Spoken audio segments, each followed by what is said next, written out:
सोचिए आप दिल्ली में नई बाइक खरीदने शोरूम पर जाएं और सेल्समैन आपसे कहे कि भैया पेट्रोल वाली बाइक तो मिलेगी ही नहीं, सिर्फ इलेक्ट्रिक ही ऑप्शन है। तो उस वक्त आपका रिएक्शन क्या होगा, जरा सोच के देखिए। और 2 साल बाद यही होने वाला है एग्जैक्टली जो मैं आज आपको बता रहा हूं ना, यही होगा। क्योंकि अब आपको अगली बाइक या अगली गाड़ी कौन सी खरीदनी है ये आप खुद तय नहीं कर पाएंगे और ना आपकी मनमर्जी चलेगी, ये सब अब सरकार तय करेगी। क्योंकि दिल्ली की रेखा गुप्ता सरकार ने एक फैसला लिया है जो करोड़ों लोगों की जेब, सफर और आजादी तीनों को कंट्रोल कर सकता है। अब आप सोच रहे होंगे कि ऐसा क्या होने वाला है दिल्ली में, तो चलिए भैया आपको बता देते हैं इलेक्ट्रिक पॉलिसी की पूरी डिटेल।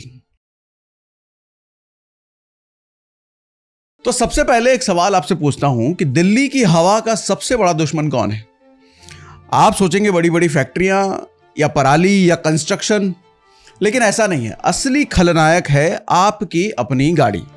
हाँ जी, क्योंकि दिल्ली की सड़कों पर जितने भी वाहन दौड़ते हैं ना, उसमें से करीब 2/3 यानी कि 67% सिर्फ दोपहिया हैं। और सर्दियों में तो जो पॉल्यूशन फैलाता है उसमें करीब 23% हिस्सा अकेले इन गाड़ियों का है। यानी कि जिस स्कूटर बाइक पर आप रोज दफ्तर जाते हैं वो दिल्ली की हवा खराब करने में सबसे बड़ा रोल निभा रही है। और इसी वजह से सरकार ने अब सीधा दोपहिया वाहनों को टारगेट किया है।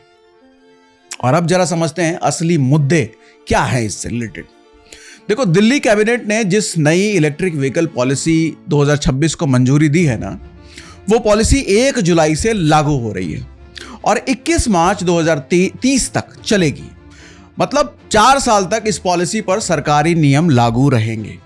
और इसमें सबसे बड़ी बात यह है कि अब सिर्फ प्योर ईवी यानी कि पूरी तरह बैटरी से चलने वाले गाड़ियों को बढ़ावा दिया जाएगा और स्ट्रॉन्ग हाइब्रिड गाड़ियां, मतलब कि वो गाड़ियां जो पेट्रोल और बैटरी दोनों से चलती है, उनको इस पॉलिसी से बाहर कर दिया जाएगा। पहले प्रपोजल में था कि 30 लाख रुपए तक की हाइब्रिड कार पर रोड टैक्स और रजिस्ट्रेशन फीस में 50% छूट मिलना चाहिए, लेकिन कल कैबिनेट ने इस प्रपोजल को पूरी तरीके से खारिज कर दिया है। यानी कि हाइब्रिड खरीदने का सपना देख रहे लोगों के हाथ अब खाली रह जाएंगे भैया। इसलिए अब पहले टाइमलाइन समझ लीजिए कि क्या कब होने वाला है, क्योंकि ये सबसे जरूरी पॉइंट है। देखो, 1 जनवरी 2027 से दिल्ली में सिर्फ इलेक्ट्रिक थ्री व्हीलर यानी कि ई ऑटो के रजिस्ट्रेशन होंगे, बाकी दूसरी कोई चॉइस नहीं होगी, चाहे वो पैसेंजर ऑटो हो या मालवाहक हो।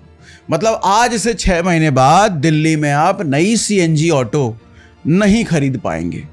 और फिर 1 अप्रैल 2028 से 2 व्हीलर्स पर भी यही नियम लागू हो जाएगा। मतलब 2 साल बाद आपको दिल्ली में पेट्रोल बाइक खरीदने का ऑप्शन मिलेगा ही नहीं, सिर्फ इलेक्ट्रिक स्कूटर बाइक ही रजिस्टर होंगे उस वक्त से। और सोचिए, जो मार्केट शोरूम अभी पेट्रोल बाइकों से भरा पड़ा है, वहां सिर्फ 2 साल के अंदर पूरा खेल पलटने वाला है। और अब बात समझाता हूं आपको पैसों की, क्योंकि अगर फायदा है तो यही सबसे ज्यादा लोगों के मतलब की बात है।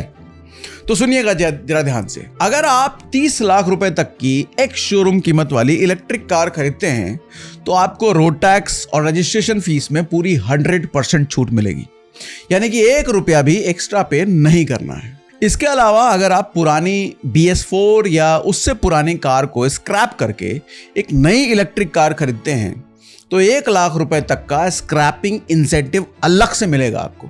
लेकिन ध्यान रखिए, यह सुविधा सिर्फ पहले 1 लाख एप्लीकेंट के लिए ही है और स्क्रैपिंग सर्टिफिकेट मिलने के 6 महीने के अंदर नई गाड़ी खरीदनी होगी आपको।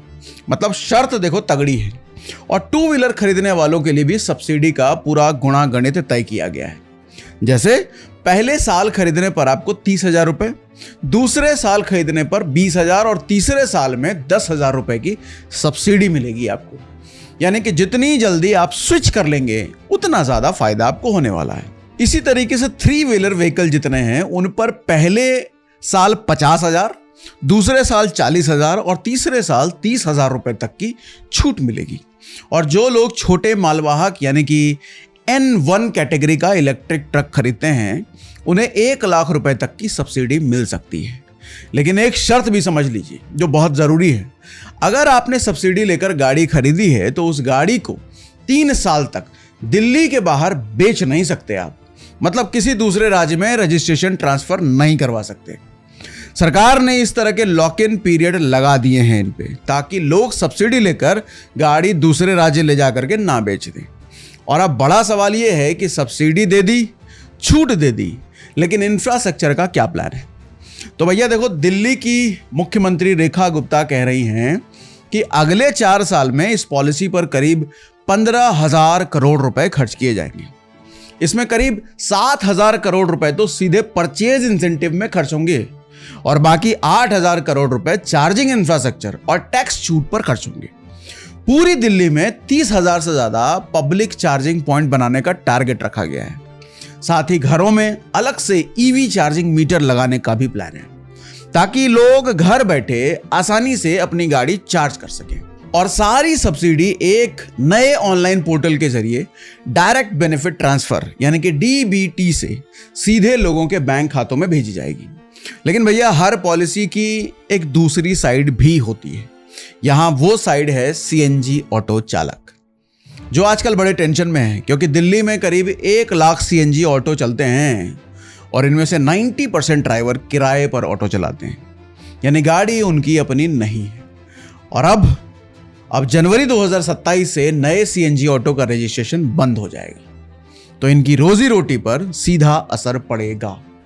और इन ड्राइवरों ने मुख्यमंत्री को चिट्ठी लिखकर अपनी मांग रखी है कि सीएनजी ऑटो को अचानक बंद करने के बजाय सरकार 50,000 नए इलेक्ट्रिक ऑटो परमिट जारी करे, ताकि पॉल्यूशन भी कम हो और उनकी कमाई पर असर भी ना पड़े। क्योंकि दिल्ली में अभी पर्याप्त चार्जिंग और बैटरी स्वैपिंग स्टेशन है ही नहीं, और जहां है भी वहां इतना महंगा पड़ता है कि कमाई का बड़ा हिस्सा उसी में चला जाता है।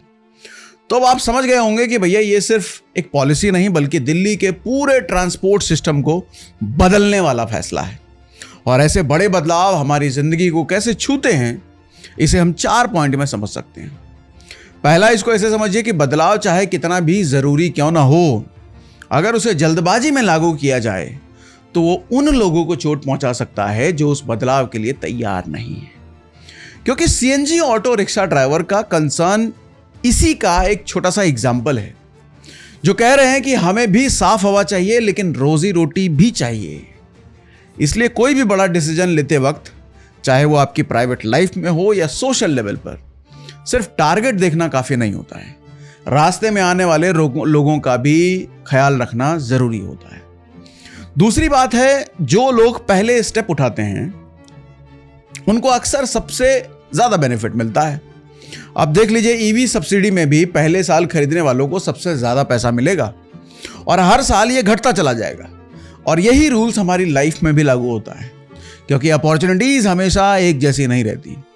जो जल्दी समझदारी से डिसीजन लेता है वही सबसे ज्यादा बेनिफिट में रहता है। और तीसरा भी सुन लो, सिर्फ रूल बनाने से बदलाव नहीं आते, उनके लिए फ्रेमवर्क भी तैयार करना पड़ता है। सरकार ने सिर्फ ये नहीं कहा कि पेट्रोल गाड़ियां बंद होगी, बल्कि साथ में 30,000 चार्जिंग पॉइंट और पूरा फाइनेंशियल सपोर्ट सिस्टम भी तैयार कर रही है। तो अगर आप भी अपनी लाइफ में कोई बड़ा बदलाव लाना चाहते हैं तो सिर्फ इरादा काफी नहीं है, उसके लिए सही तैयारी और सही फ्रेमवर्क भी जरूरी होता है। और चौथी बात भी सुनो, हर समस्या की जड़ तक जाना जरूरी होता है। दिल्ली में सालों से पॉल्यूशन की बात हो रही है, लेकिन अब जाकर सरकार ने सबसे बड़े सोर्स यानी कि 2 व्हीलर पर सीधा हाथ डाला है। तो किसी भी समस्या को सॉल्व करने से पहले यह समझना जरूरी है कि असली वजह क्या है, क्योंकि ऊपरी इलाज से सॉल्यूशन नहीं मिल सकता। तो भैया, ये थी दिल्ली की नई ईवी पॉलिसी की पूरी जानकारी, जिसमें फायदे भी हैं, चैलेंजेस भी हैं और इससे जुड़ी जिंदगी की सीख भी है। आपको ये पॉलिसी कैसी लगी, कमेंट बॉक्स में हमको जरूर बताइएगा। तो मिलते हैं आगे किसी एनालिसिस के साथ।